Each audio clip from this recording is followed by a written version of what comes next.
Bonsoir. J'ai peur. Non, vraiment j'ai peur.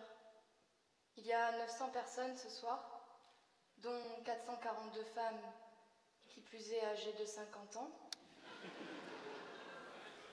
Une femme sur deux aujourd'hui a plus de 50 ans, soit un quart de la population majeure totale. Et à moi, on me donne ce sujet. Moi, 25 ans. Un quart de siècle, c'est pas rien, mais quand même. Bonsoir, Madame le maire.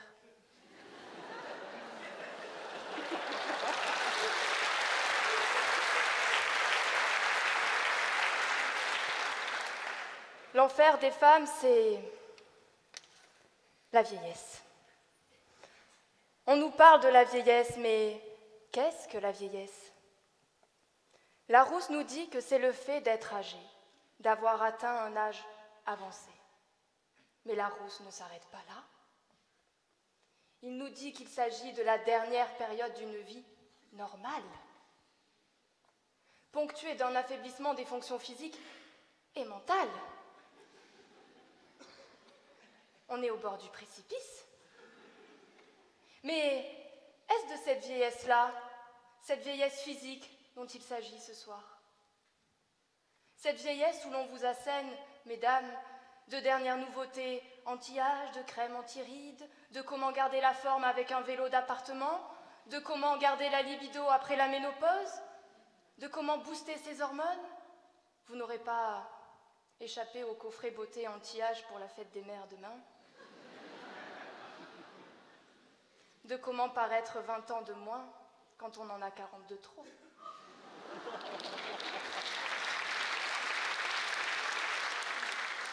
Est-ce vraiment cette vieillesse-là, mesdames, qui est votre enfer? Ne serait-il pas venu le temps de mettre des mots sur les mots? Ne serait-il pas venu le temps d'aller chercher la vérité et de la dire? Ce n'est pas moi, c'est Jean Jaurès.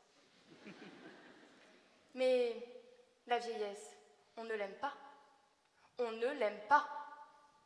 Ce panégyrique mensongeux de la vieillesse. Ah, mais le mensonge est rassurant. La vérité, inquiétante.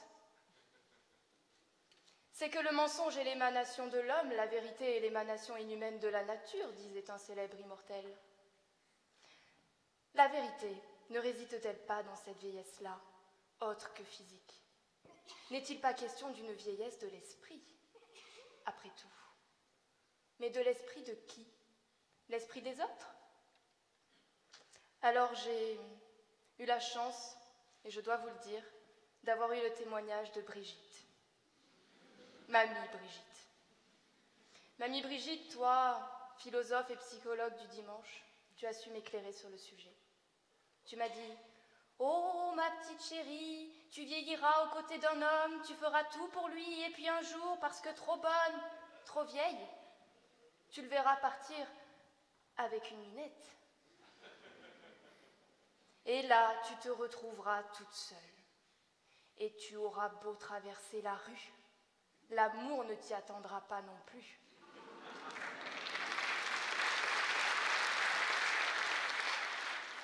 Tu n'auras alors qu'à choisir entre finir cougar ou hagarde face à ta propre vieillesse, ma petite chérie. Mamie Brigitte, tu as raison. Personne n'a voulu de toi, tu as fini toute seule, hagarde face à ta vieillesse, mais quoique un monsieur qui passe souvent à la télé et qui dirige notre pays aurait peut-être voulu de toi, hein, parce que c'est son truc, ça. Hein. Mais à bien y réfléchir, mesdames. Cette vieillesse, elle a un rapport aux autres. Oui, la vieillesse est un naufrage, disait Chateaubriand. Alors, mesdames, si votre mari est votre propre naufrage, si votre vieille mère dont il faut s'occuper est votre propre naufrage, alors ils sont vieillesse. Et si vos naufrages ne sont que des symboles de votre enfer, alors leur vieillesse est votre enfer. Mon contradicteur vous fera sûrement l'éloge de la vieillesse, vous dira que vieillesse rime avec sagesse, que vieillesse rime avec deuxième jeunesse, que dans vieillesse il n'est qu'une question de tendresse. Je ne l'espère pas. On ne vous a pas fait venir ce soir pour entendre du Marie-Claire top jeunesse.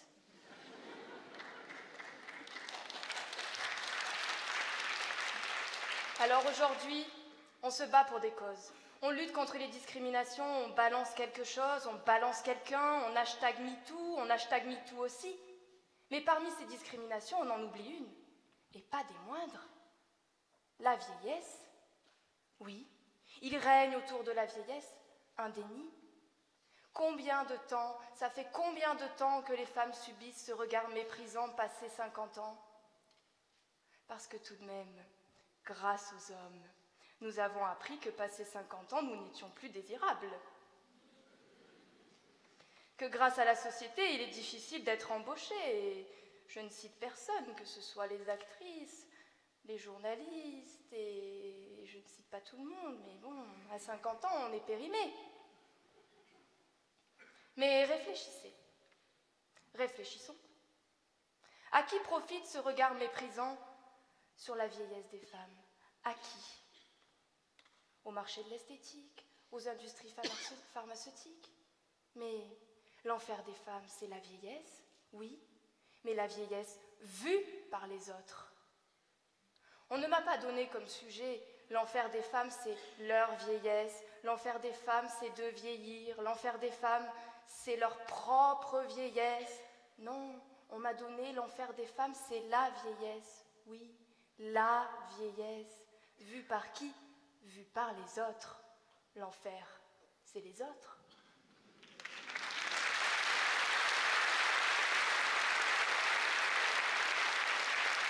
Et justement, si la relation à l'autre est viciée, alors l'autre ne pourra qu'être l'enfer, disait Sartre. Donc, si dans le regard de l'autre porté sur la femme, il y a vieillesse, alors les femmes se verront vieilles. Les yeux sont le miroir de l'âme. Leur expressivité fait signe vers l'esprit de la personne. Donc si l'autre me voit comme vieillesse, moi, femme, c'est bien son esprit qui est vieillesse.